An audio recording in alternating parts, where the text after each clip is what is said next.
folks, well, I went to the American Idol concert in Greensboro Sunday night. It was so much fun. I know I had said that I wasn't going to go because all the good tickets were gone on Ticketmaster when I finally could afford it. And then I spent all my money, so I was broke as a joke and couldn't afford to go if I'd wanted to. But Saturday night, I found 2 pretty good floor seats on eBay for $99 for both of them, which was a steal considering they were like $70 a pop on Ticketmaster. So I spent my grocery money and phone bill money. I was so afraid that I was going to go hungry and not be able to call anybody and beg for food. But come Sunday morning, I ended up putting up a bunch of my old DVDs that I don't watch anymore. I put them up on Craigslist and sold them for $150. So I had money to get beer at the Coliseum. I felt like I was high class. So anyway, Mom went with me, and we got there about 5:30, and I decided to give me something to eat because I didn't have any money to eat before because I had spent my grocery money. So I got me some chili cheese fries. $6 for them chili cheese fries, but they were good. I was gonna get me a hot dog, but it was like $4. I said $4. I could make a damn whole pack of hot dogs if I got the stuff from the grocery store. I thought about doing that, setting up a hot dog stand there at the Coliseum, but they probably would have put me out. So anyway, we got done eating and went down and found our seats on the floor. We were like in the 30th row. Not too bad, not too close, but really not too bad. Not for $99. So then I was gonna, about 20 minutes before the show started, I was gonna go get us a beer. And so I walked up them steps and went and got us a beer and stood in line for what seemed like forever. Them bartenders were so slow, there wasn't that many people in front of me, but the woman bartender, she was standing there checking everybody's ID. There was a couple of senior citizens in front of me getting beers. And she checked their IDs and scoured it for the dates. Now, you know anybody that was born before 1988 is legal to drink. And these ladies looked like they were born in 1938, and she was scouring their IDs. I knew she's got to do her job. Just look at it, give it back to them, and give them their damn beer. And the male bartender was standing there texting. This texting thing is getting out of control. I swear I can't even get me a damn drink anymore without the bartender standing there texting his friends.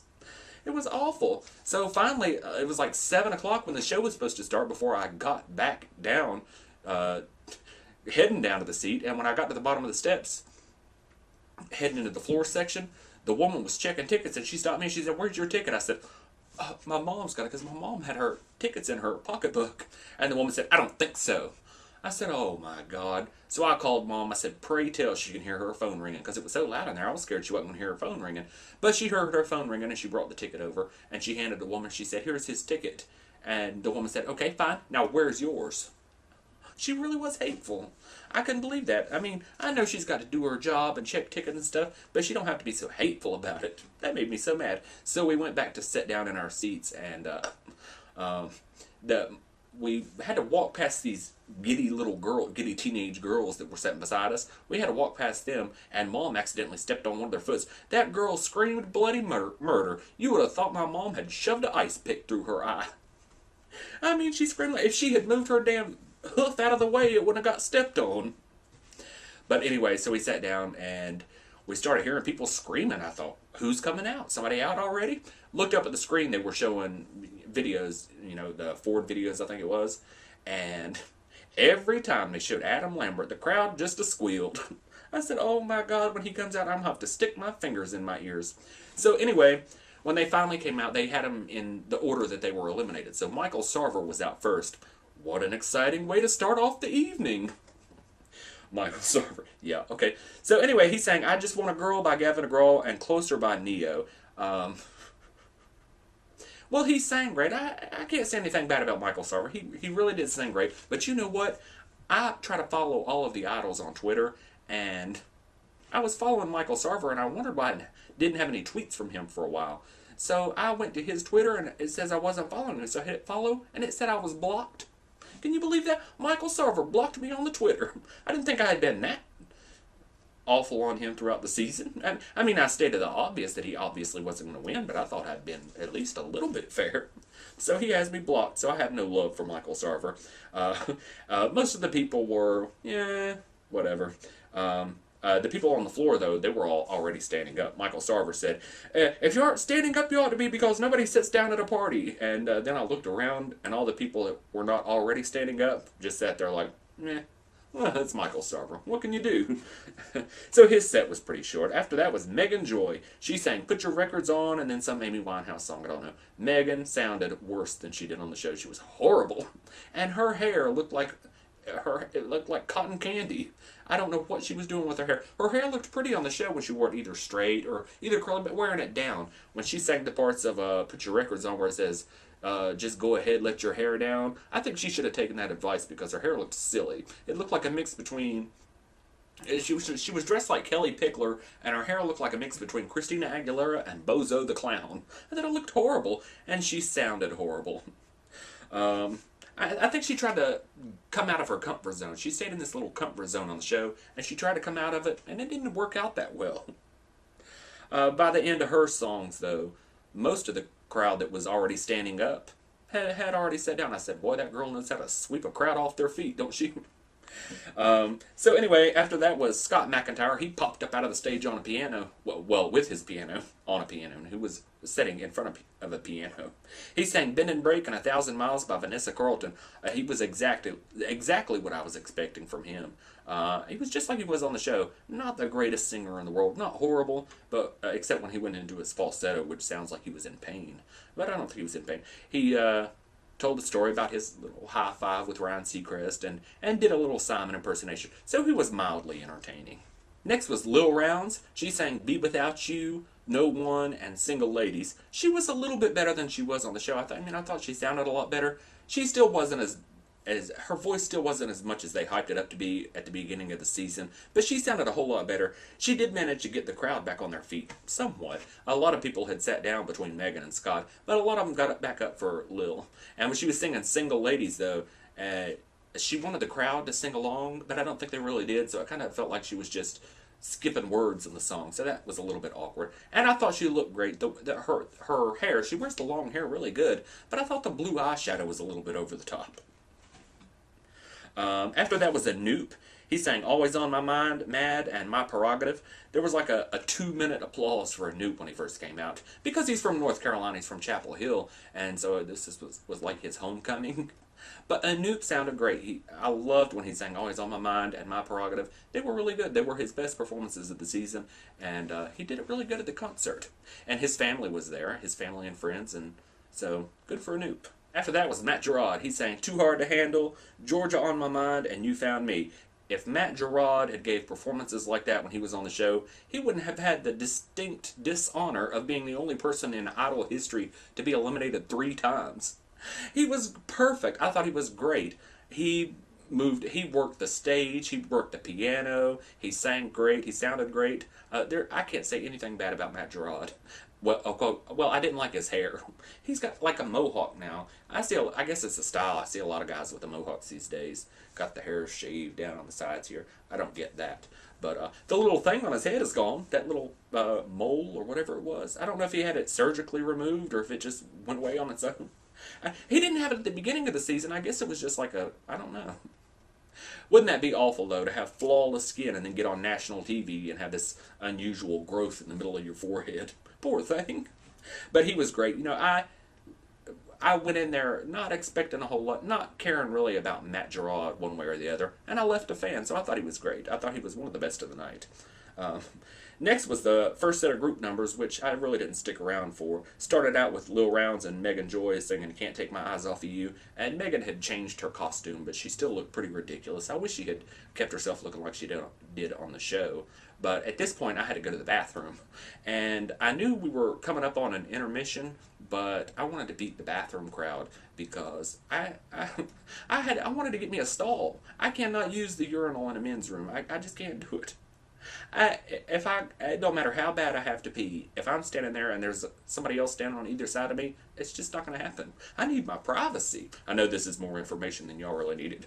So anyway, during the intermission, I went and got me another beer and made it back just in time to see Allison. Allison, she started off with So What by Pink, and she was great. I thought she was great, and then she did Cry Baby, and she was even better. And then when she did Barracuda, she was even better than that.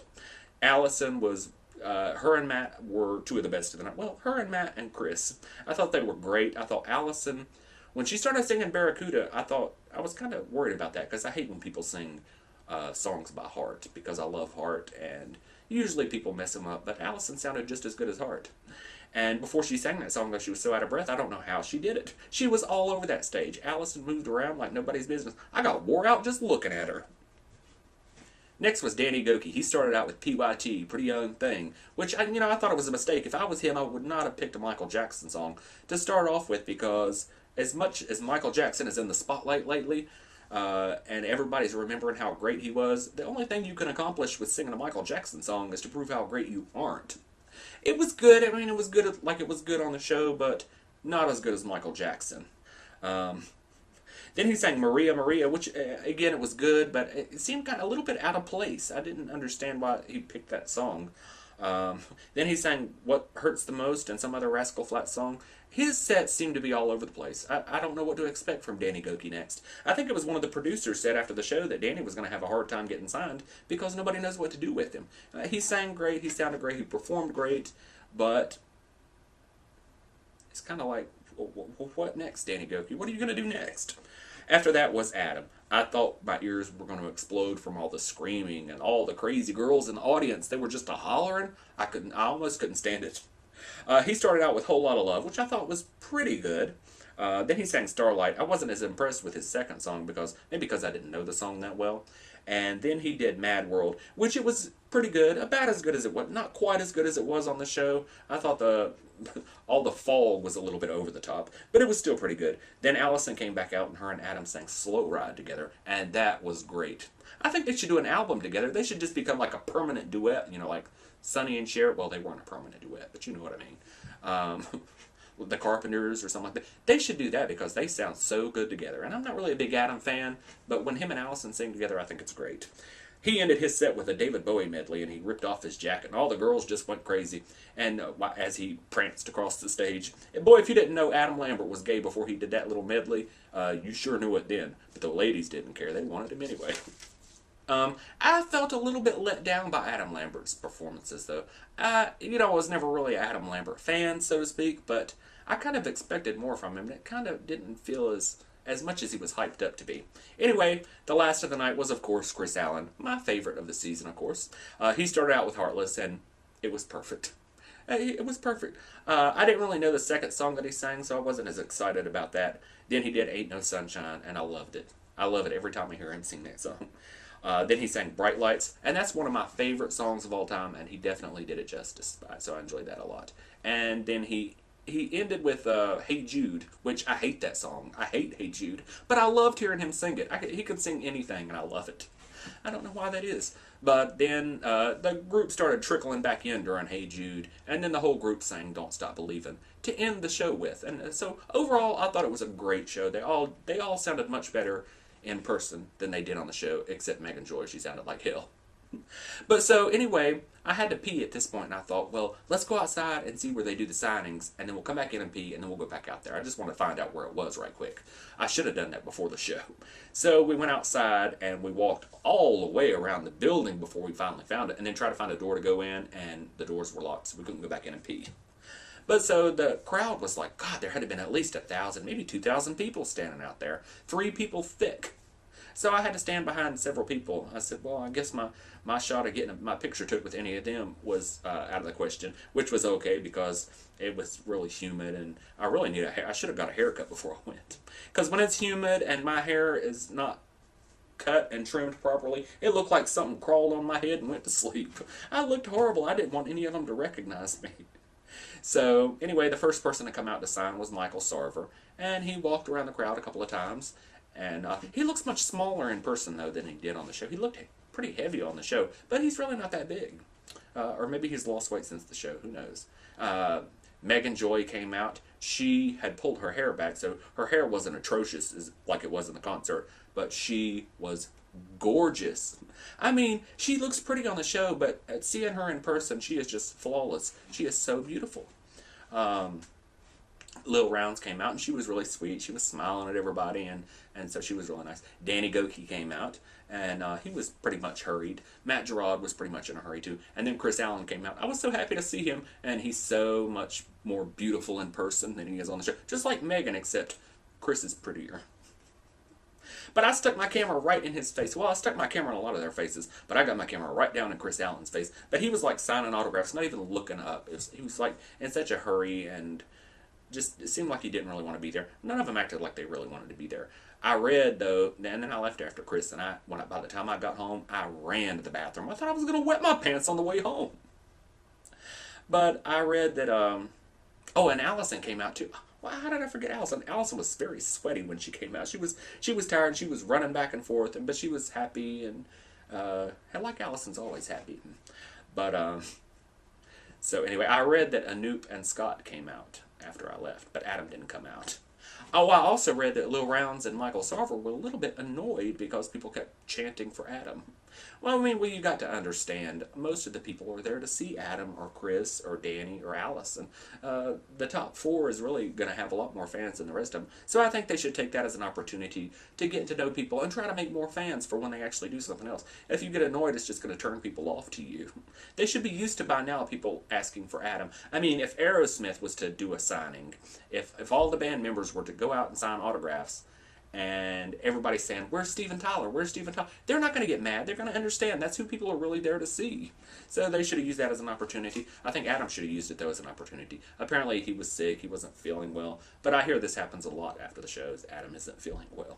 So I think a lot of his fans were annoyed and upset, and some of them might have been right down angry that they stood there waiting for 2 hours for him to come out, and he never did. So this is the time he really needs to be treating his fans right, because without his fans, he's not going to get anywhere. But anyway, so the show was really great, and I got a lot of good pictures, but I'll see you folks later.